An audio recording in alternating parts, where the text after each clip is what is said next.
ABC, this is World News Tonight with Peter Jennings. Good evening. We begin tonight with what President Bush calls a special day for American prosperity.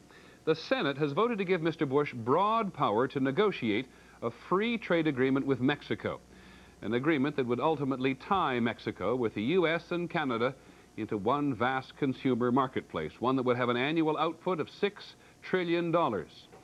Now, there are opponents of such a combination, and among their arguments that cheap labor in Mexico will cost millions of Americans their jobs. We begin with ABC's Cokie Roberts. Traveling in Boston today, President Bush welcomed the news. Its passage provides some of our best economic news in months. The president now has the authority to negotiate away trade barriers with Mexico and other countries without interference from Congress. And congressional attempts to strip him of that authority failed, but not without heated debate. Open the doors to Mexican trade and you close the doors on American workers. That was the argument of members who worry that free trade will encourage more manufacturers to move south of the border where wages are lower. The unemployment rate in my state today is 11%. In the state of Rhode Island, it's 8.5%. Those people need jobs. They shouldn't have to move to Mexico to get a job. Others insisted that more trade means Mexico will buy more U.S. products, creating more U.S. jobs. Trade with Mexico has doubled in the last 4 years, netting some 300,000 or 400,000 additional jobs in this country. Democrats found themselves buffeted between constituencies, Hispanics who favor free trade with Mexico and labor leaders who oppose it.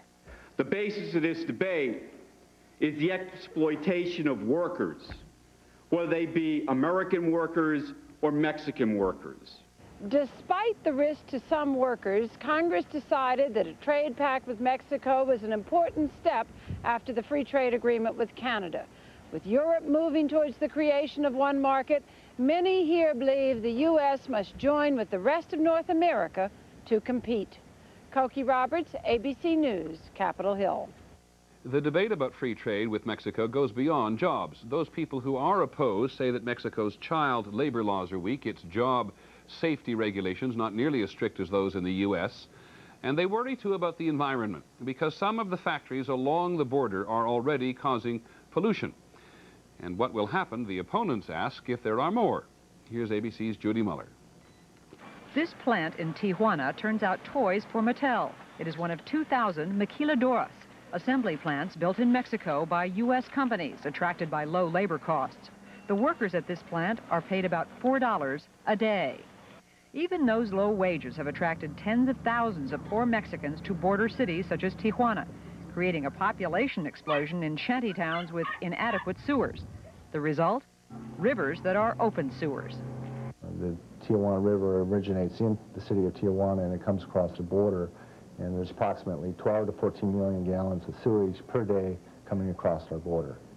All that raw sewage, along with toxic industrial waste from some of the maquiladoras, has been flowing for years into the Pacific Ocean, prompting beach closings in the San Diego area. Despite the posted warnings about the health risk, some still walk barefoot on the beach, some still go in the water, and some simply can't read the signs. On the Tijuana beach, there are no signs at all. And Mexicans trying to sneak across the border routinely wade across the river itself. Some rivers along the border are so polluted you can smell them before you can see them. This river, the New River, flows northward into California from Mexicali, Mexico, carrying millions of gallons of raw sewage and over 100 toxic pollutants. It's been called America's dirtiest river. By the time it flows under the border fence, the New River is rife with waterborne diseases, including typhoid, polio, hepatitis, and diphtheria.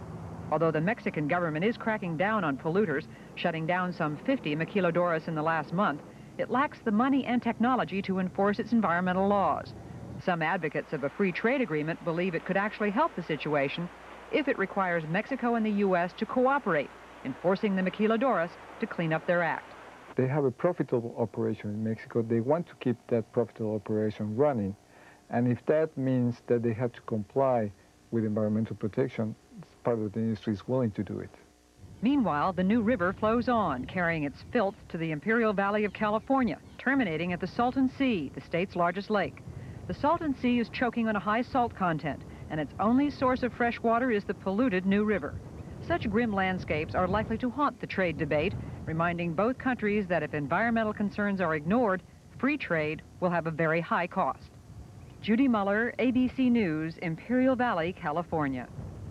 Well, for millions of young Americans, talk about free trade and its impact on jobs somewhere down the line takes a backseat to the much more immediate concern of finding a job right now, for the summer. More than 10 million students are out of school looking for summer employment and finding that in the middle of a recession, the jobs just are not there. ABC's Al Dale is in Atlanta. Six Flags Over Georgia, which is getting ready to open for the summer, hires 2,200 employees, most of them students, every year. Already, the amusement park has received 8,000 applications, almost 40% more than last year. I applied for a job a couple weeks ago before I came home, but by the time I made it home, they'd already hired someone. I just think, jobs are hard to find everywhere. All over, companies that normally hire for the summer are cutting back. There's absolutely no openings right now, and I don't foresee any openings in the next month or two at all. Nevertheless, the Atlanta bookstore chain has been inundated with applications. Not only are jobs scarce, but teenagers are facing competition from an increasing number of adults who've been laid off. Total's $5.34. In a Los Angeles suburb, Larry Kelleher, who used to make $50,000 a year in the banking business, got a job in an amusement park gift shop for $6 an hour. Pam Collins, who lost her office job last year, is working in the snack bar at a Georgia resort for the summer, a job she knows probably would have gone to a teenager. I feel bad about that in a way because I hate for those kids to be out of work, but at the same time, I'm glad to be here, at least to have something to do while I'm looking. Students still looking might find work at fast food restaurants, but most of the outdoor jobs that teenagers like already have been raked in. Al Dale, ABC News, Atlanta. On Wall Street today, the Dow Jones Industrials gained more than 13 points to close at 2913. Quite a few people got a jump on the weekend. The trading was very slow. For the week, stocks gained about 27 points. In a moment, the funeral of Rajiv Gandhi. The Indian government searches for clues to his murder. Supreme Court Justice David Souter